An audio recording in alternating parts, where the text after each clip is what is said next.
I'm your host, RJ Bates. Today I'm sitting down with my good buddy, Justin Peters. How you doing, man? Doing great, brother. Glad to be here with you, my man. Yeah. So it's been a long time coming, man. You and I have been talking about doing an interview for a while, and I'm excited to break down your business and see how you guys have grown over the past couple of years. So kind of briefly introduce yourself and break down what it is that you do in real estate investing. Yeah, man. So my name is Justin Peters. I'm the proud owner of a company here in the Dallas-Fort Worth Metroplex called JayZ Home Buyers.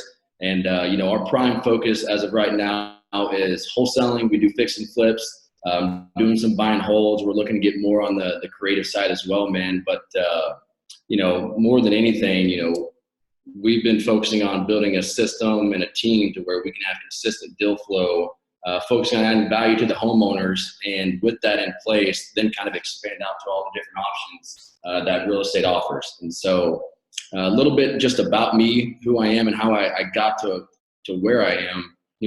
Growing up, RJ, I was your knucklehead kid, man. Grew up in a little town west of Fort Worth called Aledo, Texas. Yep. And most people from the Metroplex literally have no idea where Aledo, Texas is. It's one of those towns. And it's known for football and pretty much football. That's exactly. That's what it's known for, football. Yeah, man. So I grew up there, man. And, I was your average kid growing up. I cared more about hanging out with my buddies and sports, and never really had a focus on education or anything like that, man. Didn't have anyone in my family ever went to college or anything. And, one of the things that kind of got me here, and I bring just this first part up, man, is because I'll never forget, kind of fast forwarding to my senior year there at Aledo High School. It was like a Tuesday, man, and everyone was starting to get like their acceptance letters for colleges and kind of getting an idea of what that next chapter is going to look like, and wearing their sweaters and shirts and kind of just posting it online and everything. And there I was, didn't have a clue, man. I mean, I applied to a few colleges, and I knew I wasn't going to, I think I had to apply. It was like a requirement at my school. Got denied to every single one of them, man. And it was the first time in my life, I kind of was always that guy that just kind of went with the flow and figured, hey, everything's going to work out. I don't have to apply myself. I'll figure that stuff out when they come. And for too long, man, once that kind of hit me, I kind of stopped in my tracks. It's like, man, what in the world am I going to do with my life? Like this class clown and being decent at sports, there's no future in that. And it's pretty hard to make money playing sports and hanging with friends in this day and age. And I just remember thinking to myself, man, like, what am I going to do? Like, I have no skills. I have no direction of what the future looks like. And everyone around me was ready to rock and roll and had exact clarity on what was going on. And I remember at that time, man, one of the most important two-word questions I asked myself was, what if? And I bring this up because still to this day, I use those two words, what if, to kind of help me level up still in my day and age and where we're at with our business. And I remember thinking, man, like, what if I keep doing everything I've done up to this point and don't apply myself, and I'm just that guy that kind of wings it? What is my life going to be like?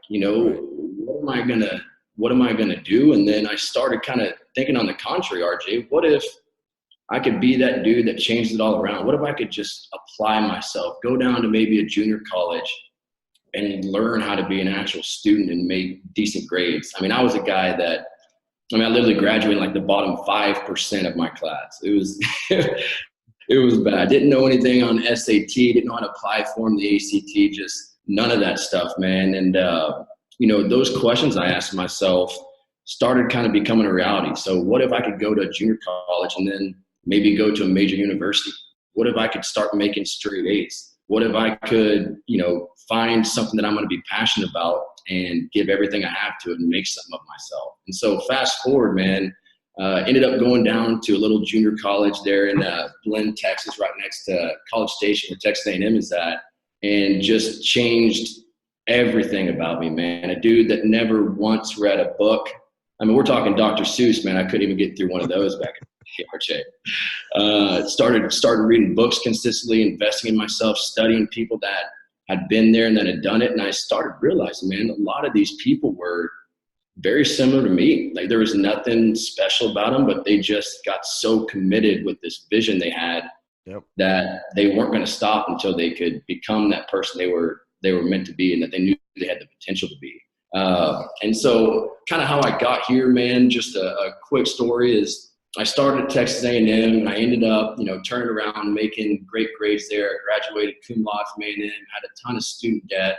And so I spent the first year after college in the oil and gas industry. It was the only job I knew I could make that I could pay that stuff off, so I could really just jump straight into the industry with no debt hanging on my head. You know what I mean? And so went down to West Texas, worked 18, 20-hour days. It was an absolute grind, but a year later, was able to have all my student loans paid off, and I had gotten my real estate license my senior year of college because I knew that's what I wanted to do. I didn't know exactly what it was, but I knew real estate was where I wanted to put all my focus at somehow or another. And long story short, man, started off with a few companies in the Dallas-Fort Worth Metroplex, a New Western for a few months, helped with, Freddie actually start up a brokerage that he had. And then I got recruited by a company called Open Door that I had never heard about whenever they started reaching out to me on LinkedIn, and got on with them, spent 2.5 years helping them, bring up the Dallas-Fort Worth market, and started realizing the possibilities of what we were dealing with, and learned how to really structure a business, learn the softwares, the leadership abilities, and everything that, I really didn't have much experience in up to that point, and decided to take a leap of faith, man, sank my ships and said, you know what, I see an opportunity. I feel like I have enough ability to give this thing a shot, to start my own company, to be an entrepreneur, and, see what happens. And with all the habits I was able to create up to that point, looking back on it, man, it was the best decision / scariest decision I ever made. And started up the company JayZ Homebuyers, man, in 2017, November of 2017. So that's kind of just a quick story of where I am, how I got to be the owner of JayZ Homebuyers, man, and the rest is just kind of history, brother. Awesome. Well, before I jump into the real estate stuff, I do have to ask you a football question. Go for it. So you played football for Alito, right? Yes, sir. I'm going to assume you were a cornerback. I was a cornerback. You're right. Boom, baby. That's what I'm talking about. You got to nailed that. For everyone listening, I did not know that, okay? I'm purely basing that off of looking at him, okay? I wanted to be a football coach back in the day, so there you go. I still got those skills. I could see the way. Yeah, I think you still got something in you. That may be something in the future you can still dive into. Right. So, all right. So one of the things that I want to touch on your story there, obviously that's an incredible journey. But on the real estate side of things, you started off with New Western. Yes, sir. So for the people that don't know what New Western is, for most of us, we refer to them as like a big box wholesaler. Mm-hmm. I think they believe that they have like 35 different offices across the country, something along those lines. Yeah. So what was that experience like, and what was your role there with that company?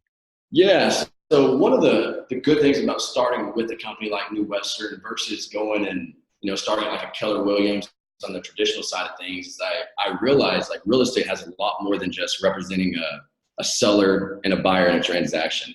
I started to understand there was a lot more to the beast of the real estate industry than just what I had been taught or what I'd read in books up to that point. And really, New Western, what they are is they're a sales force, man. They're an absolute dominant sales force that, for the most part, take other wholesalers' deals and they're able to kind of double wholesale them. Yep. But in the organization, man, they've got their sales team, which is where you start out, and then they've got their acquisition team.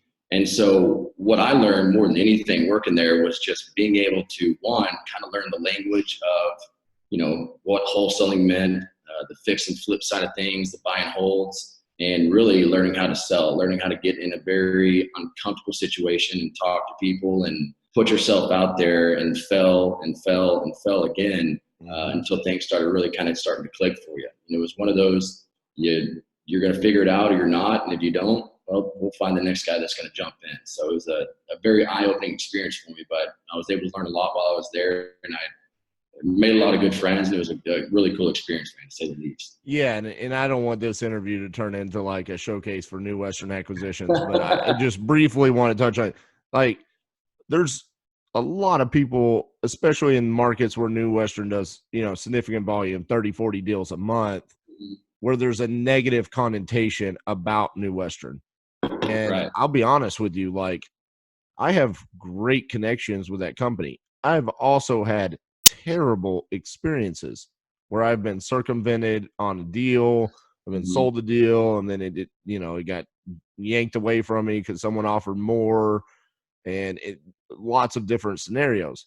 What people need to understand is a very large company, Very. and a ton of people to manage, and they are trusting that their acquisitions people, their dispositions people are going to do the right thing. In any large company, that's not the case. There's Right. going to be people that are not going to do the right things, and they handle that situation. So just want to say that. And you know what? I think you brought up a really good point in the fact that it was a great experience for you to learn some of the in and outs of this industry without having to go float your own entity right off the bat. Right. So when you went from New Western to Open Door, is that right? Yeah, well, so me and Freddie actually kind of synced up, and Okay. he was at New Western with me, and then I helped him with his brokerage, and then at that point, started getting recruited by Open Door, and looked at it as a pretty cool opportunity that I didn't think was going to really ever come around. As a startup company, had a totally different vision of what they were trying to do on the real estate side, and so I kind of took the leap and jumped on, and was really happy that I did so. So I'll touch base on the Open Door situation. So Open Door is a tool in our tool belt right now where we could take properties down and sell them to Open Door without doing anything to them.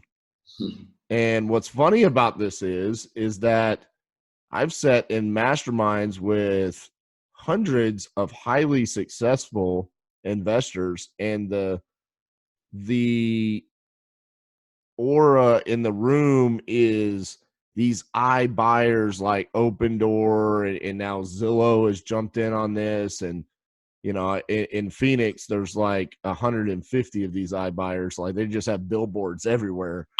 There's fear, right, that they're going to come in and they're going to ruin us. We're the small guys, and because they're backed by all this huge capital, that when we can only offer 100,000, they could come in and offer 130,000, and so they're going to put us out of business. Well, what I decided is no, they're willing to pay 130,000. So I still go buy the house at 100 and I sell it to them for 130. They are my best buyer.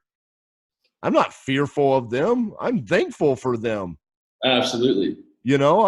I'm literally today I just sent over my title policy and my closing docs on a property I closed on last week because they're already buying it. I had my inspection yesterday. They're not the go-to buyer. You're right. You're absolutely right, man. And it kind of brings up the point of what we were talking about before, RJ. You got to look at situations like that. It's not about competition, man. It's about collaboration. If you can change that mindset and understand, like, hey, and not to mention, man, we've had several homeowners that we've purchased houses from, and because we focus on quality, not necessarily the mass quantity these iBuyers do, man, a lot of what we do is based on relationships. And so we've been able to make, even if it's a lower offer, been able to come in, build that rapport, and gain that trust with homeowners, and we beat out these iBuyers. Absolutely.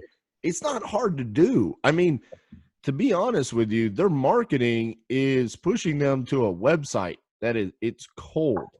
There's nothing warm about that. It's like, go to a website, fill this out. We're going to ask you every single detailed question about this property. And to be quite frank, it's going to be hard for most homeowners to answer all of those questions. Because there's going to be things on there that's like, I don't know about my house. Like, I don't know if this is, and so it's easy for us because that's the world we live in. Right. And so when you compare that to, we're sending things out where we're immediately talking to them, we're on the phone, or we're going to their house and we're meeting with them.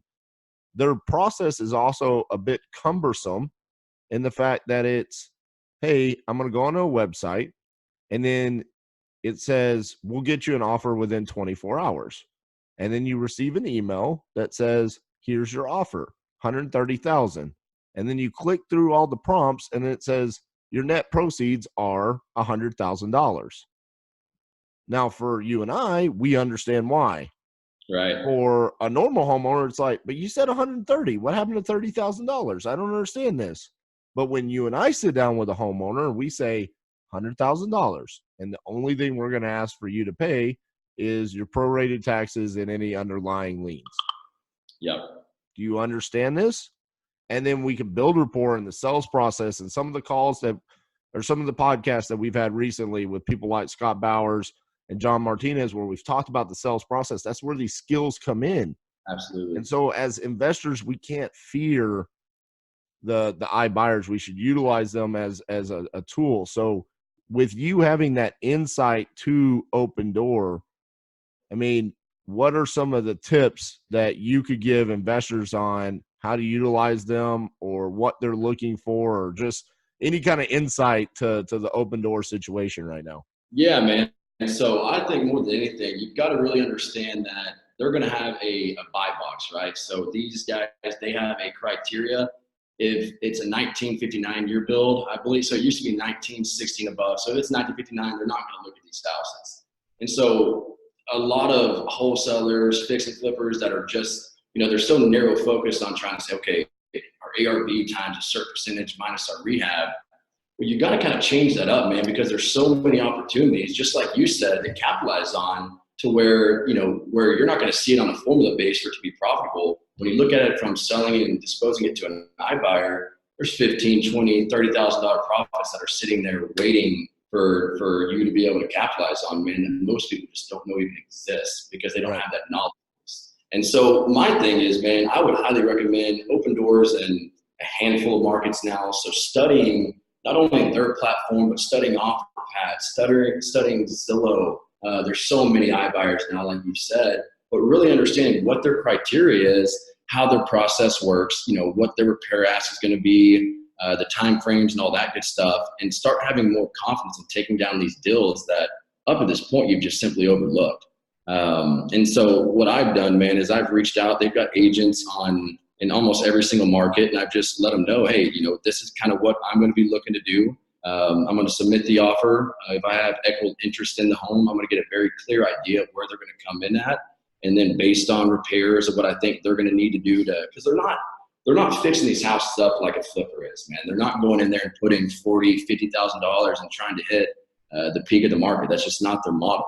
And so knowing just how they operate, how the renovations work, and knowing their buy power is a huge way to be able to leverage a lot of leads that most people just are throwing in the trash nowadays. Absolutely. And here's the thing. It's about paying attention to what other people are doing. Okay. Yep. The reason why I had this idea to sell houses to Open Door is because my neighbor across the street decided to sell his house. He showed up one day and he's packing everything up. I walked over there and said, hey, man, what's going on? Oh, I got transferred to my job, blah, blah, blah. He said, well, I'm a real estate investor. I'd love to buy your house. And he said, yeah, I've got an offer from Open Door for X amount of dollars, but they're going to come do the repair assessment. Well, I was ignorant, right? I had sat in that room and heard all of these investors tell me, yeah, man, they beat you up on those repairs. They'll tell you you'll net this much, but then when they do the repairs, they'll hit you for 20 or 30,000. So I didn't know any better. I just listened to all my buddies. So that's what I told the homeowner. Well, they hit him up for $2,700. They destroyed him for $2,700, And so I told him, I'll match whatever Open Door will net you. Well, then when he called me, I said, dude, I can't match it. Because what I thought the ARV was, this is my neighborhood that I live in. I set the ARV. I said, this is the ARV. They sold that for $30,000 more than what I thought the ARV was. They went in there and they did something that I didn't think could be done. Mm-hmm. And so I started thinking to myself, okay, I want to leverage that. They have an ability that I don't have, right? Absolutely. What's the ability we do have? We can go find houses and we can sell them to them. So just in the past month, we're going to make $100,000 net by selling deals to Open Door. I love it. It's just about paying attention and going, hey, you know what? I'm not the smartest person. Open Door's smarter than me. Let them. Hey, guess what? They're probably going to go make money on those deals because all of us, you know, we want to sit around and be like, yeah, they're losing money. They have to be losing money. Nah, no, I'm watching it. They made money there. Sold them that deal. They made money there. You know, so it's like, right, for sure. yeah. So, all right, moving away from that. So, you know, from Open Door, you decided to start JayZ Home Buyers. So, Yeah. what is JayZ Home Buyers? Do you have partners? What does your team look like there? Yeah, man. So I'm actually the sole owner of JayZ Home Buyers. We've got a team right now of 22 people on our team. So we've got 18 full-time, the breakdown of this, then 4 part-time. So we've got 4 acquisition managers on our team, 6 SMS specialists that handle our text messaging campaigns, 2 cold callers that are full-time. We've got market analysts. So what a market analyst is to us is a team of people that we have that are going and driving the neighborhoods, man. So we use Deal Machine. We utilize that very heavily with back-end VA support and make sure that we're always focusing on lists that you just can't buy on the internet from any other type of lead source. And so that's a big part of our marketing as well. And then we've got a full-time VA admin from My Outdesk that is an absolute game changer for us as well. And then a full-time employee as our admin / transactional coordinator / data entry on our team. And then 4, VAs that help with back-end data entry as well. So that's a pretty quick rise to 22 people. I mean, late 2017 to now here we are, I guess we'll call it 2.5 years later.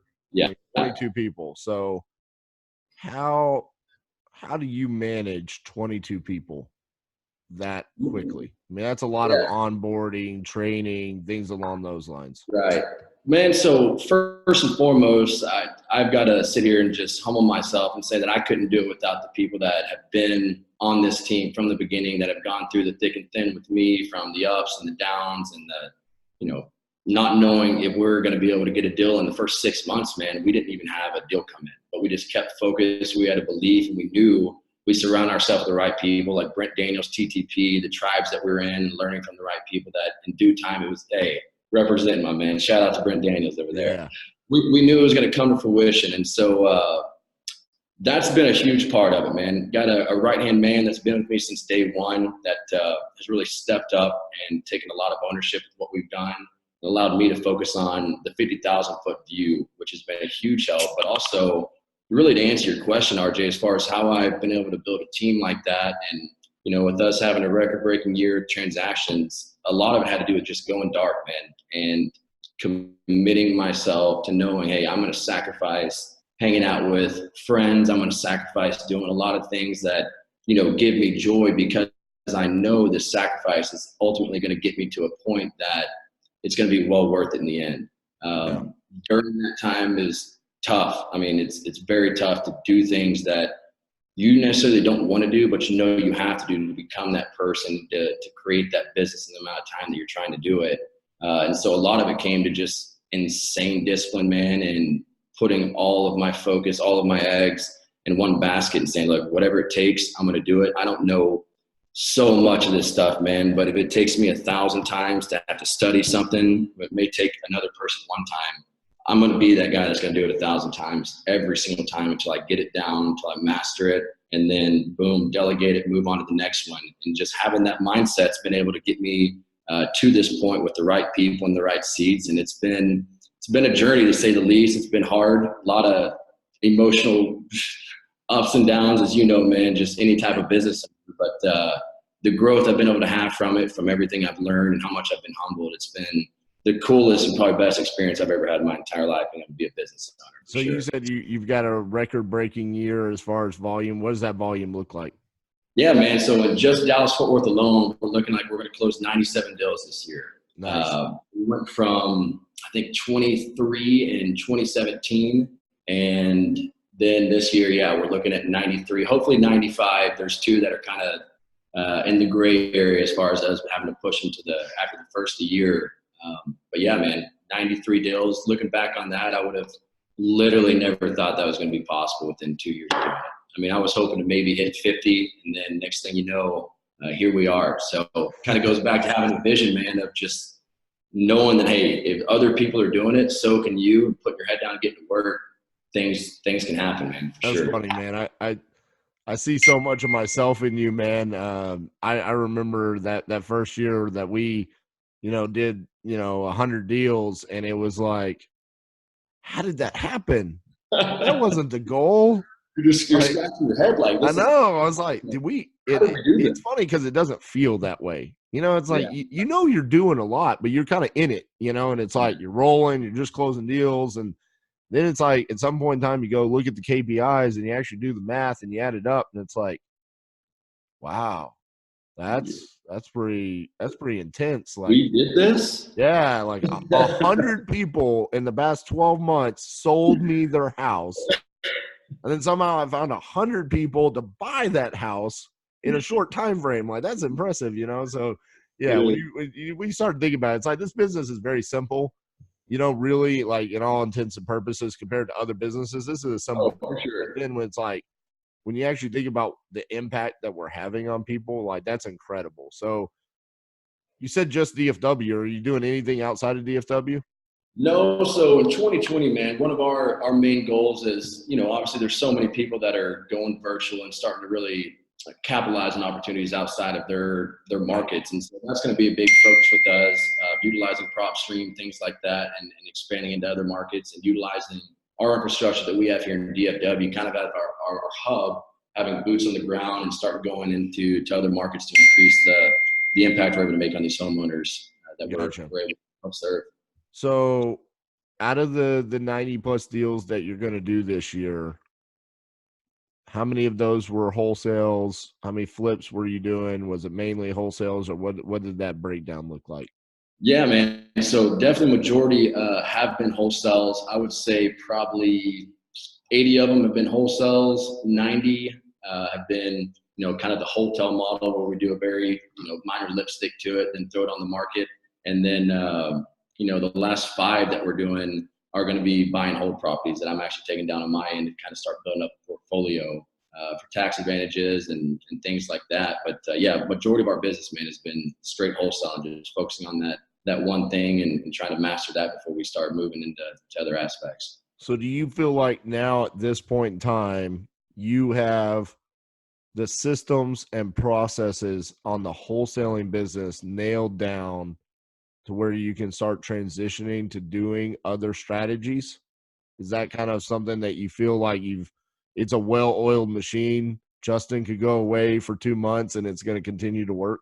Yeah. So I had probably the coolest experience of my life. I went elk hunting on, I think it was like October 14th, man. And up till that point, because building a business, RJ, it's all in, man, whenever you're first starting out to gain that momentum. Up to that point, I hadn't taken a single vacation since I started JayZ Home Buyers, really straight from the open door to JayZ Home Buyers, not one vacation. And so that was the first time I was able to literally step away for more than like one day and say, hey, things are literally okay. I've got team members that can own their lanes, that are accountable, that can get things done, man. And for that time, letting go was very difficult for me to do. I don't think it was that they weren't ready before then. I think it was more so I was afraid to just let go and allow it to happen because I was scared of me not having that control of it. But once I did, and once I realized when I let go, I came back and there's new systems in place. People are stepping up that really hadn't stepped up before. And I was like, man, I need to lead more often. Like we're literally leveling up whenever that happens, man, because people realize like this is the time for me to kind of shine my light and show that, hey, I've got what it takes to one, grow this business and keep the wheels turning like they have been. So It was a really cool experience that happened, man. And since then, I've really tried to focus on, separating myself and not having so much control over every department and letting those people that have the potential step up and be the leaders they're capable of being. Right. I remember when I was an assistant manager for Pizza Hut, when the general manager would go on vacation, I would show up and it was like, this is my time to shine. Yeah. Like, I want the restaurant to run better because I'm in charge. And I would bleed for that week to make sure it was better. And then he would show up and it's like, yeah, that's right. Yeah, Everything was better because I was in charge, So but that's because he had the right person underneath him, right? Like that's how much I cared about doing my job. So yeah, if you have the right people underneath you, then yeah, the company will run better when you're gone. They want to impress you. They want to show you how much that they can do for the company. That's also because you're opening up opportunities for them. You know, I mean, Yeah. it's so that's awesome that you were able to experience that, man. Moving forward into 2020, I know you talked a little bit about going virtual in some other markets, but where do you go from here? Like, what do your goals look like for 2020? Yeah, man. So up to this point, you know, my overall vision when I started on the wholesaling side, it wasn't to be a wholesaler the entire time. I wanted to really create a system of, like you said, a well-oiled machine to where we had consistent inventory coming in, and then from there, you know, I wanted to go deep before I went wide more than anything else. And I knew a lot of the power that you get from having opportunities comes from one being able to have the deals first, right? Right. And so in 2020, man, a big focus of ours is obviously to keep increasing our monthly deal flow of inventory coming in, but also start focusing on flips more, systematizing that when it makes more sense from a marginal standpoint, to have flips and the process and systems down. I mean, the 5 flips I've done this year, man, you talk about, if you think flipping is going to be like wholesaling, you've got another thing coming. Yeah. And learn the hard way, man. And then, you know, also partnering up with some guys that are really into the sub-2, the owner financing. So we can look at these deals that are coming in and not just focus, like I said, from a narrow mindset and start seeing multiple possibilities where we can add value and service these homeowners that we otherwise just haven't been able to do up at this point. So that's kind of what 2020 is, man. Just taking what we currently have, our foundation of deals, expanding on it and creating more opportunities for the team, everyone that's working with us, and also providing better service to the homeowners as well. Yeah, so you talk about the foundation of the company there. I see right over your right shoulder, you've got vision and the core values written down, man. So that's a Yeah, little bit of the traction or the Rockefeller, or you know, yeah, where did that come from? How did you come up with that yourself? yeah, man. So I read Traction, Yeah, and once I started reading it, you know, I had kind of an idea of business, but then when you start really breaking it down like Traction does, you start realizing like, man, I've been way overcomplicating this stuff. Like, right. it's actually fairly easy once you start realizing what the 6 components are to have a successful business, man. And so first thing in Traction, it teaches you, you know, your core values. You need to make sure you're hiring, you're firing, you're rewarding by what standards you set with the company. And so with our core values, man, we try to make it to where, hey, our number one focus is simplicity. Let's get these homeowners the absolute simplest way in the world to sell a home. And at the same time, let's not make things inside our operations complex either. Let's always say, okay, is this the most simple way to do something? We've got execution. So, you know, talking about things is cute. So many people like to talk nowadays, but the only thing that's really rewarded is being able to take an idea and then being able to execute on that idea. So we focus heavily on that. And then we've got, you know, another one is going to be value, always making sure value's in our first position, making sure that no matter what we do, we're not going to be the right fit for the homeowner. You know, you give them the value they need, that they want, as if it was your grandma. Like, treat every person as if there's someone in your family, and you focus on value, and the rest, the money, all the other stuff's going to get taken care of, man. And, you know, I've got more Kaizen, which is just consistent improvement, trust, which is, you know, always be a truth teller, truth seeker, and then just straight ownership of what you're doing. And so with everyone we've hired on and really preaching those core values, man, I think that's, being able to implement that was a huge impact on us all, kind of understanding, hey, this is our vision, here's our core values. And when we start to slip, it's not us getting onto them and saying, hey, man, you know, we all agreed, we took ownership to live up to these core values. Let's make sure we get back on track. So we're hitting that execution, that ownership, or that Kaizen, or that trust, or whatever it may be. And it's been huge being able to implement that, because it's a true system that without it, you know, you're kind of just winging it and hoping it all works out. It structures it a lot better for us, for sure. Oh man, oh man, that's awesome right there. Hey, for anyone that's read Traction, another part of that book is if you cannot sit there and recite what your core values are, then it's not a core value. Anybody can write really cool shit on a wall, okay, and call it a core value. But if you got to look up there and be like, oh yeah, ownership, yeah, that's one of them. that ain't a core value. So you just rattled those off, Bubba. Like that is your core values. Like that is what y'all are about. That's what Amen. JayZ Homebuyers is about right there. So I love that, man. That kind of stuff. That's why you're having the success that you're having, man. You sat down and you thought about what you wanted your company to look like. Everything is based around that foundation right there, And the amazing thing about it is it's your responsibility to be the visionary, right? To cast that vision and make sure everybody understands it. Sounds like you've created an incredible team around those core values and that vision. That's why you're overachieving. And I'll be honest with you, man. I am so blessed to be able to talk to top performers from around the country, not only with the podcast, but masterminds, going to their offices. Just yesterday, I was talking to you. I was at Batch Skip Tracing's office. Yeah. Brent Daniels and Chris Ontiveros and Jesse Burrell and Pace Morby and all these guys that are just crushing it. But I will say, it is a pretty consistent theme across the country that 2019 was a difficult year. Most people did not grow this year. So congrats to you for what you guys have been able to accomplish, because that's not only a testament to y'all's company, but also the time in which you did it, where most people are having a difficult time. That's awesome. I now understand why 2019 was a difficult year for me. It's because you came in and you took all of the deals.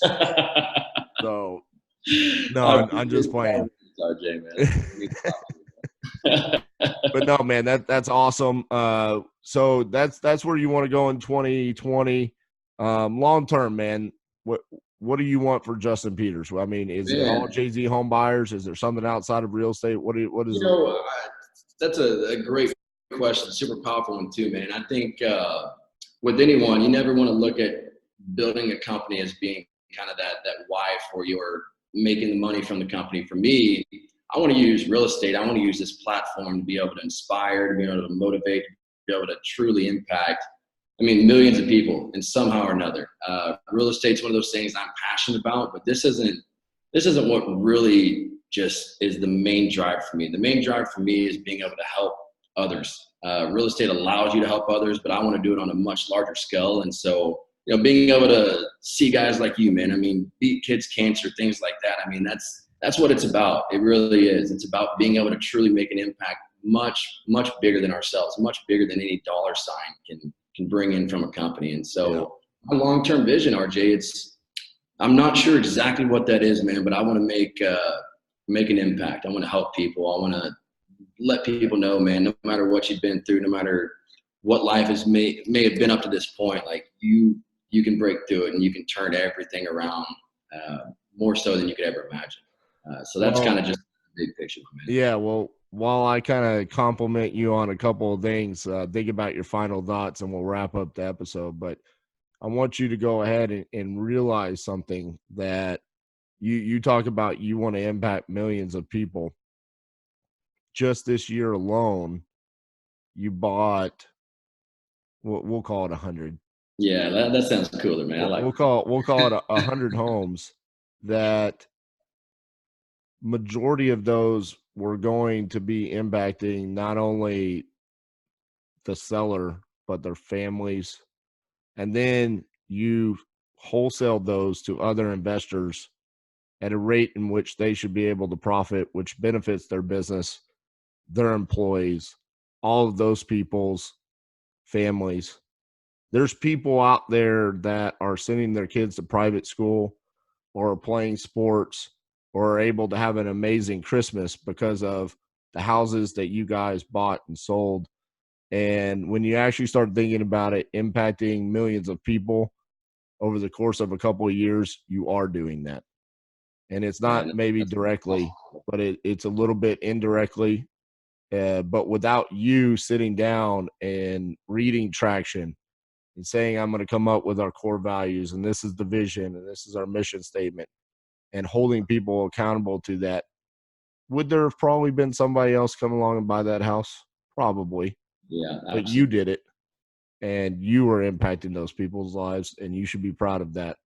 And so I just wanted to let you know that, because sometimes, man, we're so much in the grind of this, and it's so much about transactions and so much about revenue and marketing dollars spent and all of those different things. That's all important. Yeah. But at the end of the day, some of us that are the visionaries that sit in these seats, we need to pat ourselves on the back every now and then and realize, hey, things that I want to do, I'm already doing them. Amen. I'm well on my way. So, Amen. Thank you for that, man. That yeah. means a lot. So final thoughts before we wrap up this interview. Yeah, man. So for anyone out there that, I don't know, if you got a successful business, great. If you're looking to get into business or take that leap, man, my biggest advice is understand this: the struggle is guaranteed, but success is not. It's the cold hard truth. And what I also do know from that is that you have the ability to be that person that most people only dream of being. You've got more potential inside of you to accomplish anything that you want to go after. You're usually only living up to about 40% of your capabilities. So stretch and commit and go through the pain as much as it takes. If you've got a true mission and a true why for who you want to be and what you want to do in this life, just know that you're capable of doing it. And if there's something that you're passionate about, go all in, commit to it, sink your ships, go dark, do whatever it takes. The ones that doubt you or make fun of you or friends, they'll see you before too long. And so that's just encouragement I want to give to anyone that may be looking to take that leap, man, because when I heard something similar to that, it made me realize, like, hey, man, if these guys are doing it, so can I. I'm going to have to work my tail off. It's going to be hard. I'm going to go through some very dark times, but I'm going to get through it, and it's all going to be worth it. And so my final thoughts on that, man, is just go all in, man. Commit to it and know that you have the ability to become whatever the heck you want to be in this life. Awesome, man. Well, thank you so much for sharing your story, breaking down that journey from, Alito High School cornerback, nailed it, to finding your way, realizing that you wanted to live up to the potential that you had. New Western, Open Door, working with Freddie, now JayZ Home Buyers. It's an awesome journey, man. I can't wait to continue to watch you to grow and see where you go in the future years. Guys, that's our episode for this week. If you enjoyed it, share it with somebody. Share it on Facebook, Instagram, tag myself, tag Justin. If you're listening on iTunes, leave us a 5-star review. That helps us get this word out to more people. If you're watching on YouTube, make sure you subscribe. Give us a thumbs up. Okay? That's our episode. Thank you, guys.